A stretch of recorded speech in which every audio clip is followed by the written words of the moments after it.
Swayam Prabha. Digital India. Educated India.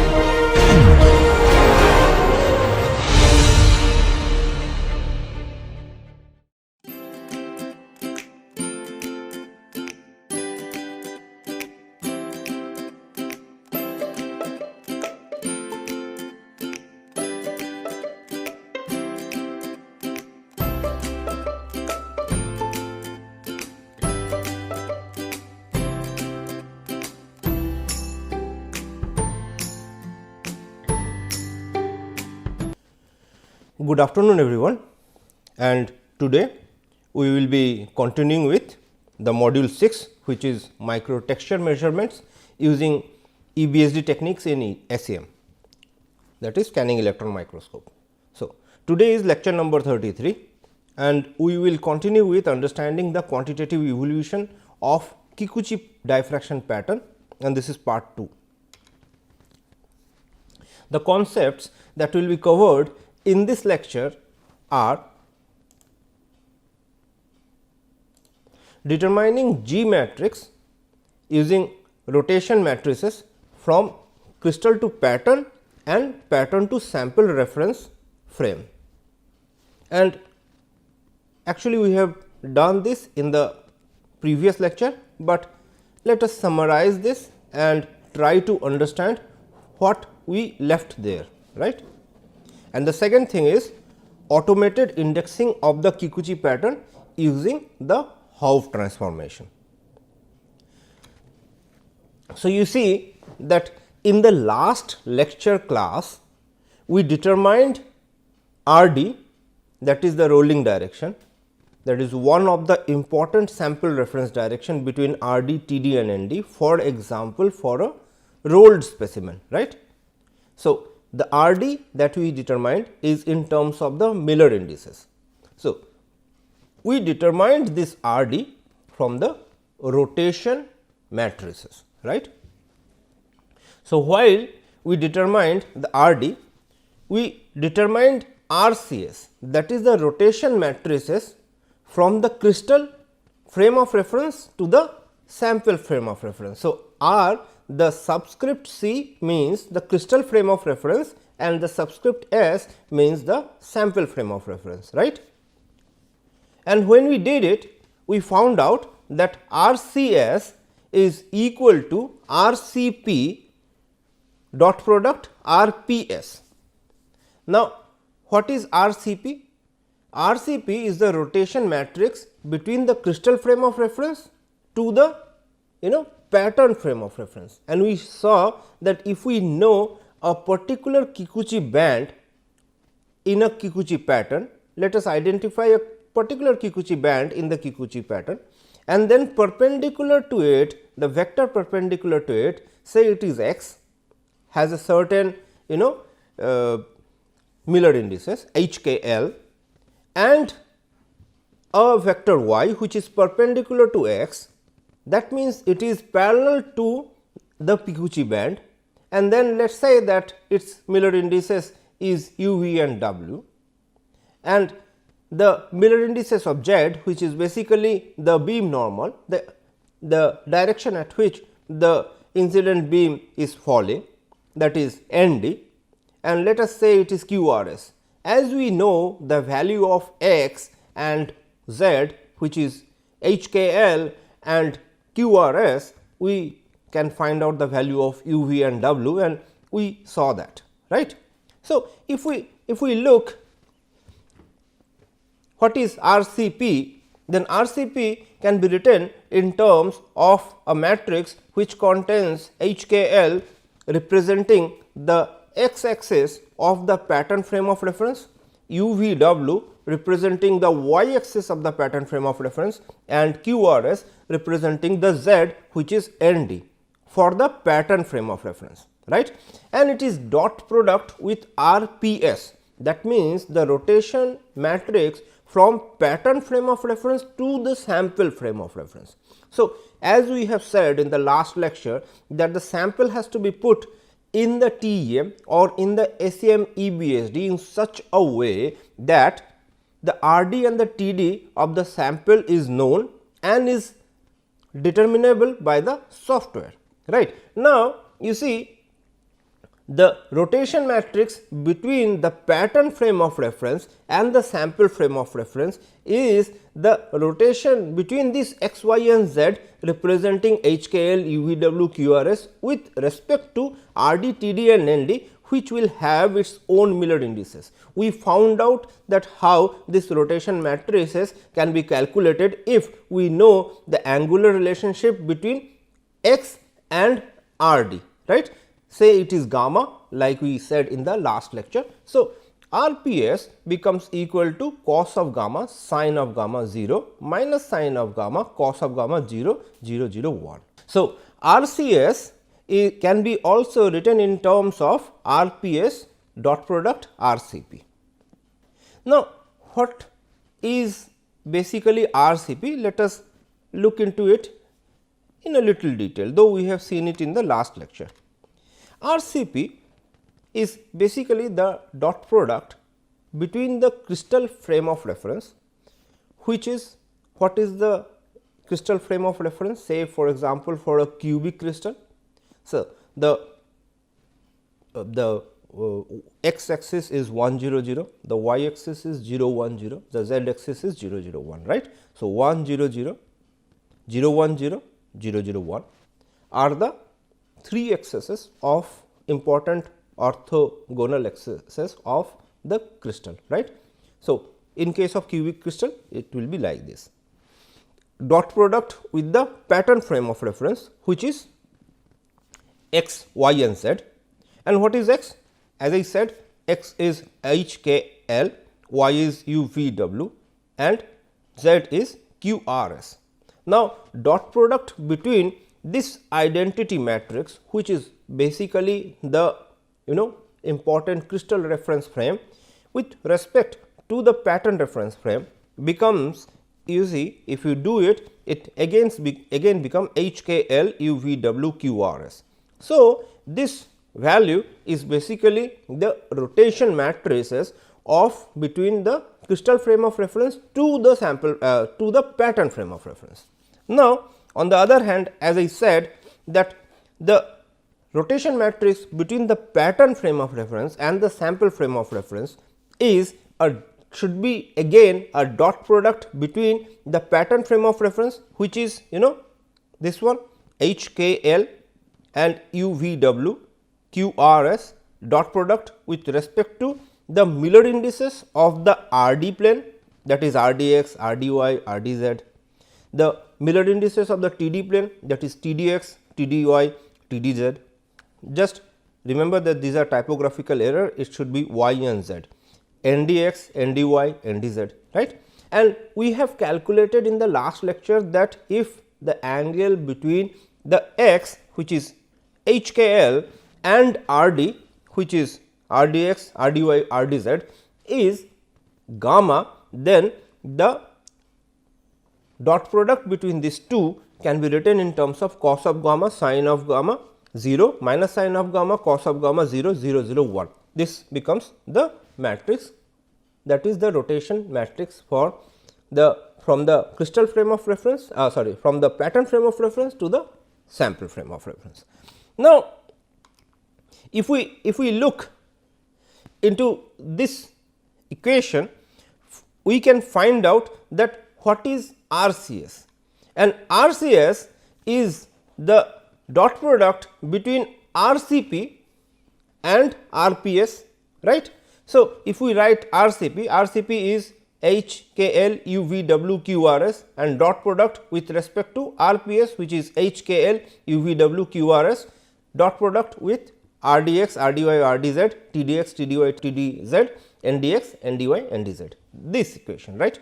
Now, if we do this dot product between HKL UVW QRS, HUQ, KVR, LWS, then what will happen? Then we will get this kind of a value, right, this kind of a matrices. Now, you see HS square plus U square plus Q square becomes the first what you call the 1 1, and then HK plus UV plus QR becomes 1 2, then H L plus U S plus Q W becomes 1 3. Like that we can find out all the values, all the 9 variables for this matrices, the dot product between this and this. Now, you will find to your surprise that even under this condition the dot product between these two will be an identity matrix. That means, this and this will become equal to 1. Like the same, if the dot product of H square plus k square plus L square is equal to 1, the H square plus U square plus Q square, k square plus V square plus R square and L square plus W square plus S square also becomes equal to 1. Now, you remember that when we are talking about HKL, UVW and QRS, remember that all this Miller indices are basically H when we are talking about is basically normalized to 1. That means, H is here is equal to H divided by root over H square plus k square plus L square. U is basically U divided by U square plus k square, U square plus V square plus W square, right. So, everything is normalized by 1, right. So, when everything is normalized by 1, then this quadrant 1 1, 2 2 and 3 3 becomes 1, and these quadrants 1 2, 1 3, 2 1, 2 3, 3 1, 3 2 all becomes equal to 0. So, when we are talking about the rotation matrix between the crystal to the sample frame of reference, then this first product becomes equal to a identity matrix which is 1 1 1 0 0 0 0 0 1. And I hope that the students may take the example that I showed in the last lecture and use those values of HKL, UVW to see whether really this thing is happening or not. Okay. And if not, kindly let me know in the commenting by emailing me, kindly let me know. Okay. Or you may also let me know during the live session that will occur on 28th of August. Now, you see that RCS is equal to then the identity matrix this dot of RDX, RDY, RDZ, TDX, TDY, TDZ, NDX, NDY, NDZ. That indicates that RCS is basically equal to this value, right, because if you have a dot product with the identity matrix of certain matrix, the certain matrix, that matrix remains the same. So, you see that RCS basically gives the value of the orientation matrix G, which is given by RDX, RDY, RDZ, TDX, TDY, TDZ, NDX, NDY, NDZ. Now, that means that as we already know the value of ND which is QRS, that is, for example, in the last class, it was last lecture we said we found out that it was 5 6 7, right, and by this way we also have found out in the last class that how we have calculated the value of RD in case of in terms of Miller indices and also TD in terms of Miller indices. So, the rotation matrix between the crystal to the sample frame of reference as usual as taught earlier is the G matrix, and this G matrix can be calculated very simply using this kind of matrix calculation, right. Now, as I said that you see RCS can be written also in terms of you see RPS dot RCP rather than RCP dot RPS. Now, in this case what will happen, then this RPS which corresponds to HKL, UVW, QRS, RDX, TDX, NDX, RDY, TDY, NDY, RDZ, TDZ, NDZ is dot product with RCP, which is this value, right, HKL, UVW or QRS. Now, if this happens, we can write the same equation like this, and I am telling you this because if there is a confusion because of the dot product between these two matrix is coming out to be a little different than what we actually perceive. Now, if we do the dot product here, then it comes out to be, you see, h square plus k square plus l square, u square plus v square plus w square, q square plus r square plus s square for the 1 1 2 2 and 3 3, and for 1 2 1 3 2 1 2 3 3 1 3 2, it comes as a mix, right, h u plus k v plus l w and so right. Now, as I said earlier that all h k l u v w q r s are basically normalized to 1, that means that h is basically h divided by h square plus q square plus k square plus l square, right. U is basically u divided by basically equal to u divided by u square root over u square plus k square plus l square. Sorry, u square plus v square plus w square, right. Now, so it is normalized by 1. So, if we calculate this also, you will find out that the 1 1 2 2 and 3 3 of this 3 cross 3 matrix becomes equal to 1, and the rest will become equal to 0. So, the matrices again will give the value of G the same, it comes to the same calculation basically. So, this becomes an identity matrix as I showed earlier, and then this becomes again the values related to R d, T d and N d. Thus, the rotation matrix between the crystal and the sample frame of reference gives the value of orientation matrix G, thereby it gives the value of the Miller indices for R d, T d and definitely the N d, which is basically priori calculated using 3 Kikuchi bands, and you have seen the calculation that how it is used to calculate the zone axis, and from the zone axis the angle between the zone axis and the N d is used to calculate the value of N d, and then R d was calculated. So, you see that determination of orientation from Kikuchi pattern is theoretically very straightforward. So, it is mathematically possible, and it is there is no issue if there is a Kikuchi pattern is given and one can just calculate it using a piece of pen and paper, right. So, the problem is that in an EBSD scan, what happens that the electron beam basically falls on the sample at a very small area, that area is in nanometer scale, and then there is an interaction volume, and if it is TEM, then convergent beam diffraction takes place and Kossel cone forms, and then that Kossel forms falls on the phosphor screen.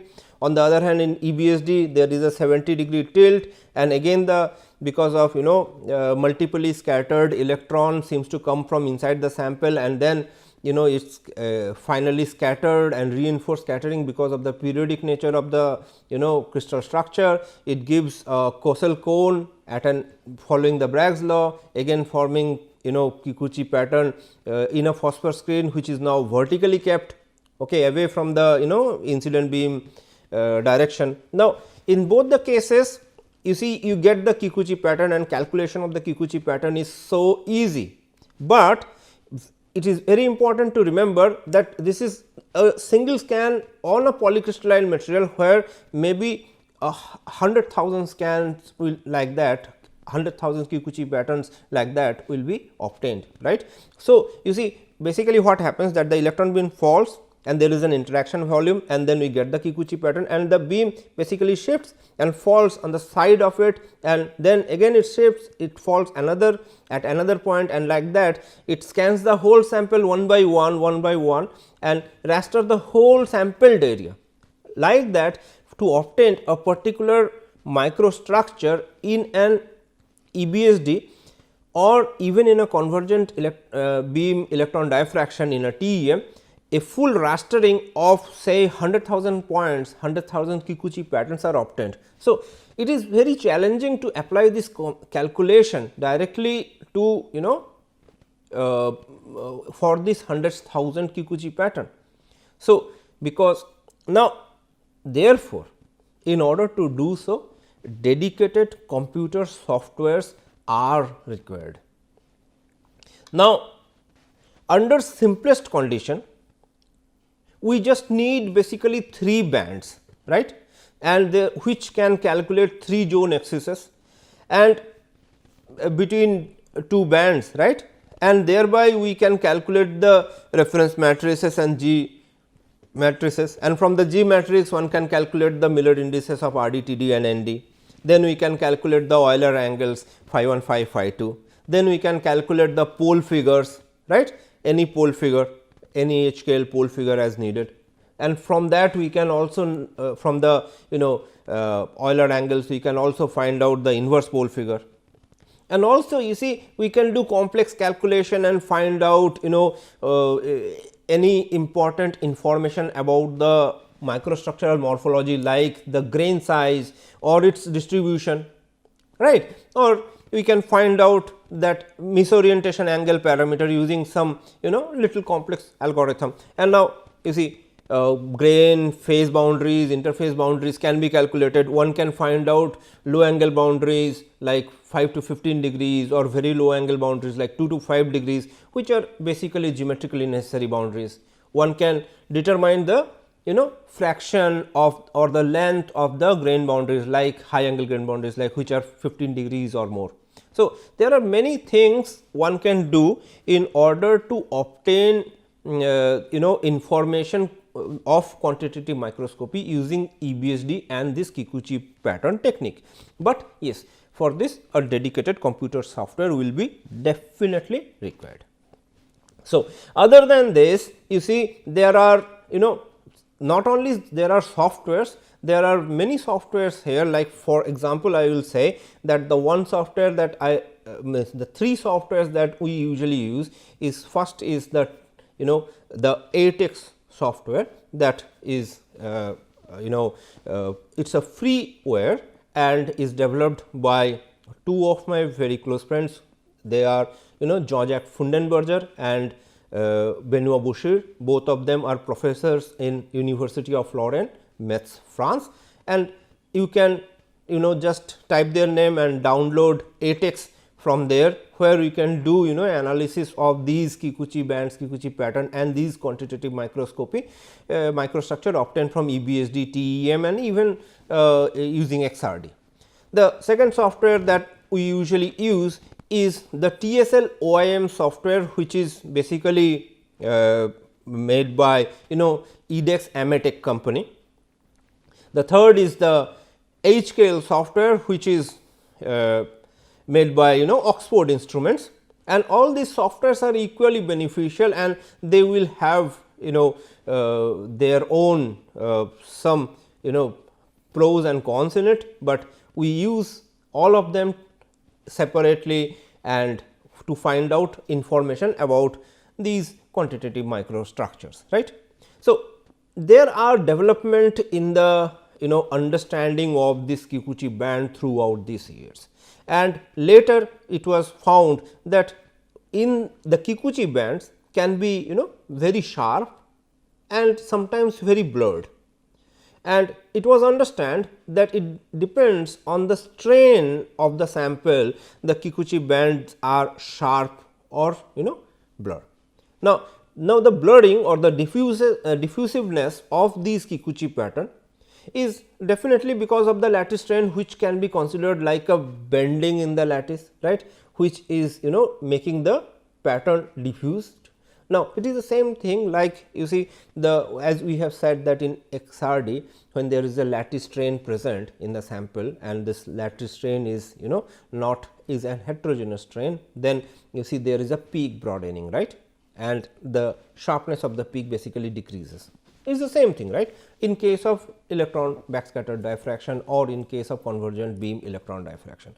So, this information of the Kikuchi band can be correlated using image correlation softwares, and then others and the softwares can be developed, mathematical formulations can be developed, which can lead to separate out regions of the microstructure which are highly diffused or sharp into regions like a recrystallized part and the deformed part. For example, if we take a material which we have done, say for example, a large plastic deformation at relatively warm temperatures. So, certain parts, so there is deformation and then there is recovery and recrystallization, and there are certain parts in the microstructure which is recovered and recrystallized, and there are certain part of the microstructures which are severely deformed.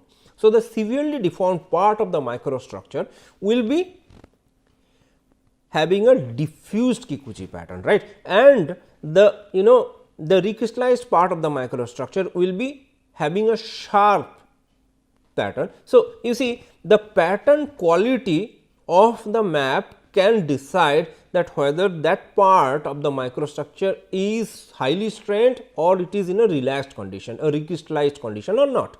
So, one can use this technique to partition the microstructure into deformed part and recrystallized part. So, lattice strain is basically proportional to inversely proportional to the pattern quality, and thereby the pattern or image quality may get affected by the local crystalline imperfections, like the presence of dislocation structure because of whatever I discussed in this slide, right. So, if we look into the indexing of the Kikuchi pattern, the softwares uses Hove transformation technique to index them, right. So, indexing of these Kikuchi patterns using this Hove transformation technique basically involved in transforming these bands. You see, in this Kikuchi pattern there are so many bands, right. So, it is basically related to transforming each and every of these bands, which are basically brighter than the rest of the areas of this pattern, right, into single points. So, each band is transformed into a single point in the Hove space, and this process is known as Hove transformation. You see, I have given two figures. One is the Kikuchi pattern, and this Kikuchi pattern is for the standard nickel sample, which has been taken from the book of Olaf Englund and Valery Landel, that is Introduction to Texture Analysis, and each of these Kikuchi band could be transformed into points here as shown. So, this is the Hove space and this is the Kikuchi pattern space, right. So, into you see spots. So, each spot represented here represents a band in the Kikuchi pattern. Now, let us look at how mathematically a band can be converted into point using Hove transformation. First of all, the band is basically taken, captured, and then as you saw, it is a rectangular image, and from which a rounded part of the image is considered, and this is very important, so that the image correlation technique becomes proper. Now, if this is the center of this rounded image of the pattern, then and say for example, this is R d and this is T d, as I said that this has to be known, and then if this is the radius of this pattern. So, this is the radius r from the center of this rounded circular image taken, and then say for example, if we consider this band, this Kikuchi band, and we can consider either both the bands, right, both the lines of the band, the lower line or the upper line, or we can consider the center of the band, the average of this band, right. So, let us for easy of our calculation, let us calculate the average of the band, say this one, right. Now, this is a line corresponding to the Kikuchi pattern image, right. Now, how it will be transformed using Hopf transformation technique in Hopf space in form of a point. So, let us draw a line, this line, which is perpendicular to this band, right, perpendicular, right. So, if from origin, which is determined to be the center of this space, the distance, perpendicular distance from the origin to the Kikuchi band or the average Kikuchi line is rho, and the angle of this perpendicular line or vector is theta, then this Kikuchi line can be shown in Hopf space in terms of a point which is at a distance rho and theta from the origin, right. So, you see that, say for example, with respect to this Kikuchi band, this is the point that is obtained. So, this point is such a way that it is at rho and theta with respect to the origin of the Hopf space, right. So, in this way all the Kikuchi bands are calculated, each one will have a certain rho and theta, and thereby the Kikuchi pattern space is transformed into Hopf space. So, the Hopf transformation is a process, is a mathematical process in which a straight line can be transformed into a Hopf space with respect to the perpendicular distance rho from the origin and the angle theta with respect to the x axis, right, sorry, the x axis, that is R d, right. The space that forms in form of rho and theta, rho as an x and theta as in the y coordinate is known as the Hopf space, right. So, the transformation between the coordinates x y of the diffraction pattern space or the Kikuchi pattern space and the coordinate rho theta corresponding to the Hopf space basically corresponds to the bright line transforming into bright point in the Hopf space when done using image correlation technique. Now, therefore, what is rho? Rho comes out to be equal to x I cos theta plus y I sin theta, and I is the indication of that particular Kikuchi band, the ith Kikuchi band, where theta can be between 0 to 180 degrees and r or rho can be between minus r to plus r. So, what we can conclude from this lecture class?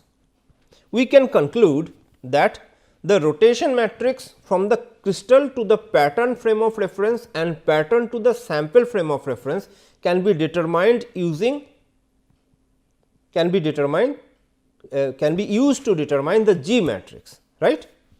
Second, the Kikuchi pattern can become blurred in case of plastically deformed or highly strained sample areas, that is regions of the microstructure, and it can become sharp in regions which are strain free or recrystallized, right.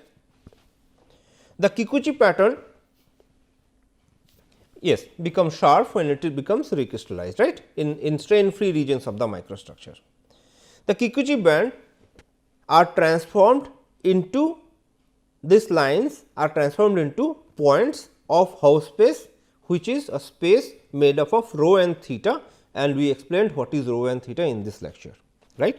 Thank you very much for this class.